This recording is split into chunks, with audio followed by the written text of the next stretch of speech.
Welcome to The Writer's Dream. This is a show where authors have a forum to talk about how they write their books, how they publish their books, and how they market their books. Visit us on Facebook if you have any questions for us about being on the show or have any questions for the authors who appear on the show. Today our guest is Ron Scott. Hi, Ron. Hello there. It's great to have you on the show. My pleasure. Thanks for inviting me. My name is Linda Frank, or Linda Maria Frank, as we say in my books. Ron has a very impressive list of credentials here. He is a poet and a novelist, and as well as being an accountant. Okay, so he's the vice president of Nassau County Poet Laureate Society. He is the writer of the North Sea Poetry Scene, Balance Moving Forward, and he has the first prize for poetry in Poetry Magazine and Newsday. Was that for Balance Moving Forward? Actually, Balance Moving Forward was, I say, one of the many anthologies that I happened to step into.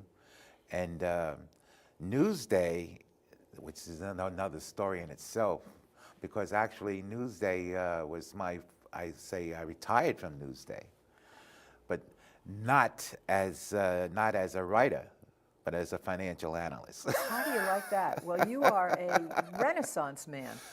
Oh, gee, you're being so kind. You're being so poet, kind. And today we're really here to talk about your novel, which is called The Face of the Enemy. Face of the Enemy, not The Face of the Face of the Enemy. Yes. So can you tell us about your book? Oh, yes, let's see. First of all, I think for openers, I have to say it's a novel based on actual events. Okay. Okay. And it involves actually two young black men who find themselves in a very, very, I would say, unsuspected circumstance, which is called the Vietnam War. Okay? At that time, the draft was alive and well, and these two individuals were victims of the draft. A friendship, which I would call a very unlikely friendship, was formulated as a result of the draft. These two young men came from opposite sides of the track. And they're both protagonists in terms of the book. The Brett Edwards is one of the characters who's a married college graduate and a retail executive at the time that he's actually facing the draft. James Curtis, the opposite, is a young single black fellow. How can you say? Okay, young single black fellow who is a high school dropout, and he's from the mean streets of Newark, New Jersey. Brett Edwards is from the suburbs of New York. Okay, the unlikely friendship ensues because they meet in training, and the peculiar thing that travels with them is the fact that they find themselves on the same orders throughout their journey in terms of the Army, which was very unusual at that time. They were in training outfits where you were dealing with hundreds of different people, and when assignments came up, everybody went in different directions and etc. But primarily in the direction of infantry in Vietnam.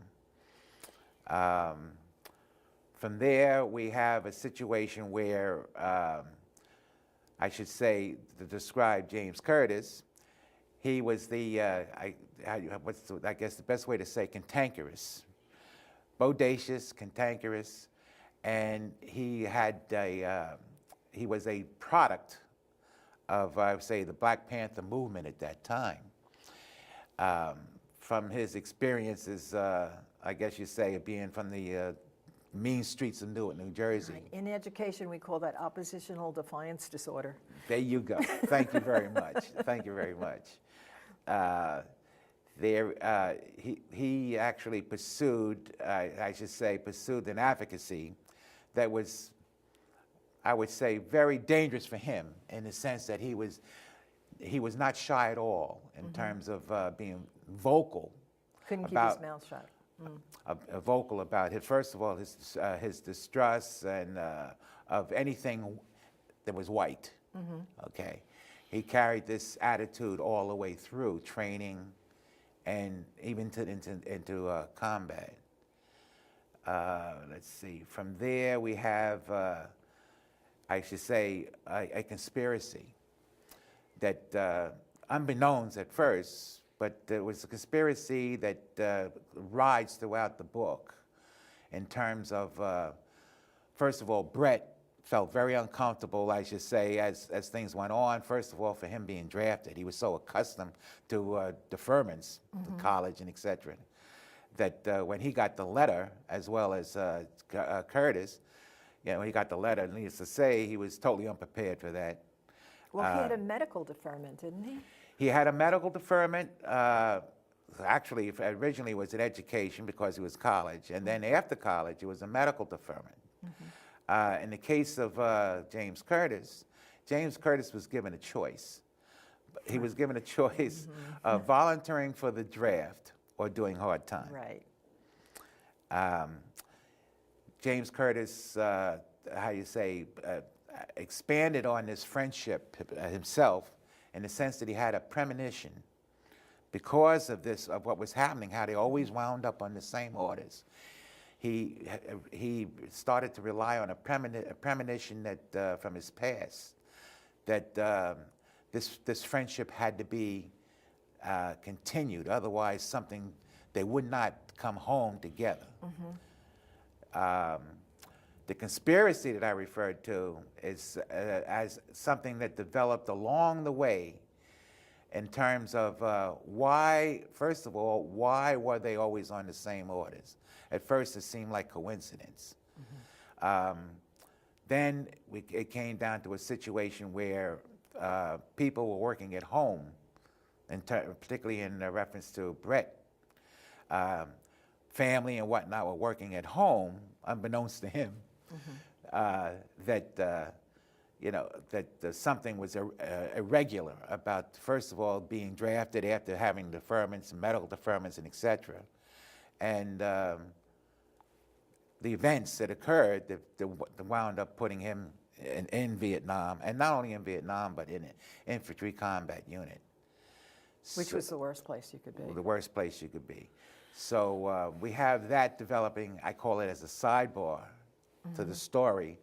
Meanwhile, Brett and James Curtis are confronted with the struggle of staying alive. That becomes the priority once they get into the combat and a combat situation. And coming home was something they had to earn. I call it the disquieting effect of coming home meant you had to earn it. And to earn it in the situation of Vietnam, which I depict in the book, is you had to fight or try to avoid the disease. That's the term I use in the book, the disease of Vietnam. And I think what do you mean by that? What do you mean by the disease of Vietnam? Okay. As many people are aware, most soldiers who were involved in the war, particularly in the combat zone, did not come home the same way they went over. Yeah. We have evidence naturally of we call it PTSD, post-traumatic stress disorder. We're seeing the effects of the last two wars. This I use as almost a catch-all. But many soldiers came home and they could not really leave the war. The war came home with them. And whether it be drug dependency, just a psychological imbalance, et cetera. And they weren't receiving that kind of support once they did return home. So I guess you can say that I know even then and even now, I say 30, 35 years later, and when I do have a conversation with another veteran from the war, the common denominator is that they all seem to have this feeling that they were guinea pigs. They were actually used in terms of the Veterans Administration as a database. Now, you are a Vietnam vet. Yes, I am. And so the book is somewhat based on your own experiences? It's a matter of fact, the motivation behind the book is based on the fact that my experiences there, I could not put to bed. It was something that I guess you would say very common to people, at least I found it common to people who were in combat, regardless of the war. You might recall yourself that most of those individuals have a hard time talking about the war. My brother's a Vietnam vet, and he never talks about Never it unless talks he's had about a few drinks. And I've seen that not only in Vietnam, I've seen in terms of my father, I have uncles who were in World War II, same thing. You know, Yeah. they're very reluctant to talk You know what I about think is their experience. You're also interesting is the veterans I know from either World War II and Korea and also Vietnam is that none of the ones I know own guns. I find that to be an interesting, Well, I don't know, just an observation on my part. That's interesting because I can say I can do it say on the flip side of that. I personally am a hunter. I'm an outdoorsman. Okay. You see what I mean? And a lot of my friends who are hunters are also veterans. Well, so you Vietnam have the other veterans. side of the So coin. you know we have. Yeah. But I've seen you're correct though. I've seen it on both sides. I've seen it in terms of individuals that. Who are anti-gun, for gun control and etc., just as avidly as the other side that saying that in terms of the outdoor. So outdoorsman. I diverted you. You were talking about your motivation for writing the book. Okay. Tell me that. As I mentioned, I found that writing the book was how you say, an escape. There was an avenue. It was an avenue as opposed to speaking or talking about the book. It was almost like a way out, a pressure valve relief, you see. I had the how can I put it, the situation there of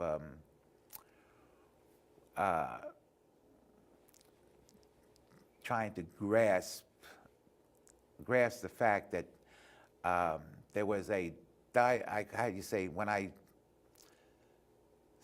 would actually explore, I call it the shelves in my local libraries for material, literature on Vietnam, there was an overwhelming display of, I say, accounts, memoir accounts in terms of soldiers and veterans.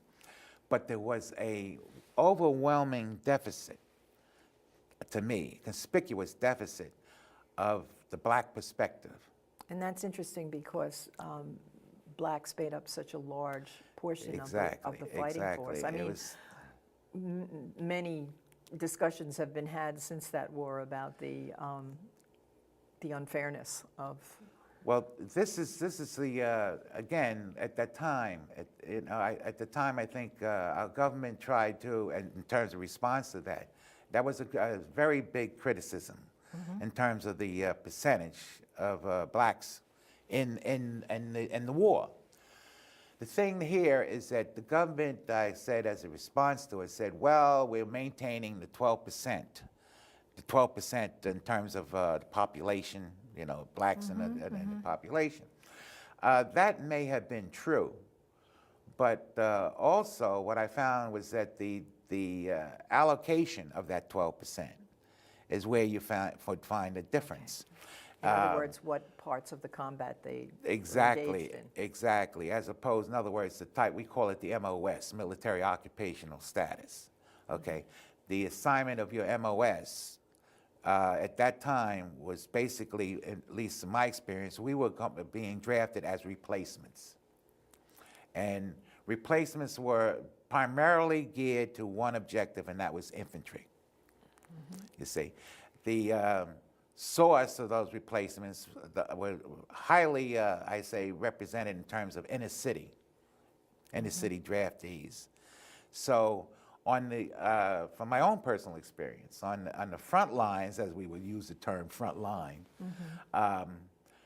you had a heavy percentage of blacks that was definitely said not in alignment with 12%. Right, that was well documented. You see. So this was part of my motivation. I said to myself, in terms of having that desire to, I guess, not let it rest, not put it to bed, or to put it to bed, but also to bring out this particular aspect of the black perspective. And that was actually my motivation. Which is well recognized now. I mean, that's not something that people even debate anymore. I mean, the fact that blacks were used in the Vietnam War, or were utilized in the Vietnam War in combat more than anyone else, any other group. So, did the book achieve what you wanted to achieve? Was it as successful in doing what you wanted it to do? I have to say, when you say as successful as I wanted it to be, I have to say no, but it's still a work in progress, though. No, I really don't mean so much from a monetary basis. I mean, did it achieve, first of all, the cathartic process that it helped you to resolve the issue? There I would have to say yes, it did, because actually that's something I register in terms of feedback. Yes, sure. Feedback and how do you from get the feedback? audience. Right, how do you get feedback? You're a vet, so. My feedback, I had, first of all, I had very favorable feedback from people of my generation, people who lived that great decade of the 60s. I mean, the 60s alone, that decade, we had so many things that happened during that decade. Right, especially for the African American population. African American, you had, I mean, and we women. had an assassination. 2, 3. 2 or 3 assassinations, all in that same decade, and we also had the peak, I say, of the war in terms of conflict. And we also the shift in the public opinion of the war in the 60s. Exactly. And I think about I have to think about oh God, I'm thinking reactions. The reactions of when I mention audience, my generation, very favorable reactions in terms of those who read the book. I've had one of the best compliments I did receive was the fact that one of my colleagues, who doesn't particularly favor war novels, she told me, she says, you know, Ron, she says, I'm not really a fan of war novels. She said, but I read your book in 4 days, all 416 pages. And I said to myself, and ways to get compliments, that was one of my favorites. Well, I think the thing that you did in the book that always works is that you personalized it. You made 2 characters who people could relate to them either negatively or positively, and that's how you made this. You might make the story live through the characters, right? Character-driven, yeah. And that happens to be, I call it, people might say, my style. That's one of the I call it aspects of my writing, at least of I use the term style. I believe in character-driven novels. I'm a fan of Ernest Hemingway and the minimalist, and letting the characters carry the story in terms of voice, in terms of action. Right. As opposed to narrative. And this, I think, brings the page to life for the reader. That's absolutely. Where you can identify You can identify, or you start to anticipate, this is one of the goals I like to achieve in any of my writing, whether it be poetry or etc., but poetry or prose. And this is it. The characters will do it. And in this case, well, they grabbed me right away. I didn't meet the second character yet, but the first character, absolutely. I wanted to see what happened. That's what you have to do. The reader has to want to see what happens. Exactly. And I did want to see what happens. Do you get a lot of feedback from vets? I do, and I get a lot of feedback from vets, but here again, we actually are now evolving into, I call it the marketing aspect. Yes. You see, because again, the marketing aspect can be as arduous and as more expensive than the writing. Oh, absolutely. The writing is the best part. The writing is it's a labor of love. Yeah. And that's a question I wanted to ask you. I wanted to ask you, what was the most difficult part of writing this book? Because you're calling it a labor of love. What was the most difficult part? The most difficult part was actually after 30 years removed, from the circumstance, the situation. After 30 years removed, I was searching for reassurance. Did it really happen this way? Oh, wow. Did it happen that way? And that was something that I was seeking. I eventually found it. And then another thing in terms of, you call it the difficulty, is something that many writers have a problem with, and that's ending the book. I sort of cheated in this one. This is one of my, I call it private secrets between myself and my very first editor, whom I'll name, by the way, Howard Schneider. I don't know, you might have heard the name before. He's currently the dean of journalism at Stony Brook. Oh. He was the chief editor at Newsday. And we, trying to keep him on track, he led me in a direction, I should say, of led me in the direction of steps, I should say, the steps of writing, etc. Because I was brand new to writing. I was a numbers man. Well, I was a science teacher, and so every time I write a book, I take a writing course. And it's helped me enormously because I'm not a trained writer. It's one thing to write a paper in college, right? But to write a book is a whole different thing. It's a different world, So, like I said, Howie has actually set me on my path. Now, did you self-publish? Yes, I did. Self-published on I call it with a print-on-demand publisher, Equilibrius, as a matter of fact. And like most authors who are not famous already, we shop around, okay? I know. And we shop around. And actually, I settled on this particular company because they made me an offer I really couldn't refuse. They, as far as production, the editing, the copy editing, they actually lived up to their word in terms of the copy editing. Very good job. I have to commend them on that. Cover design. Cover is, I mean, it's always good when they do a good job, and it's an attractive cover. A compelling cover. I received many compliments on that. Yeah. Many compliments. Red's the perfect color for it, that's for sure. So marketing, tell me about marketing because we really the marketing. Okay, the marketing situation is, as I mentioned, is an expensive proposition for any author. Yes. The problem that exists there is the fact that you're shooting for a target market. And the resources that are required and the know-how, I guess, coupled with those resources, most authors do not have that. And they find themselves dependent, dependent on outlets that can provide that can give them that kind of an access. that costs money.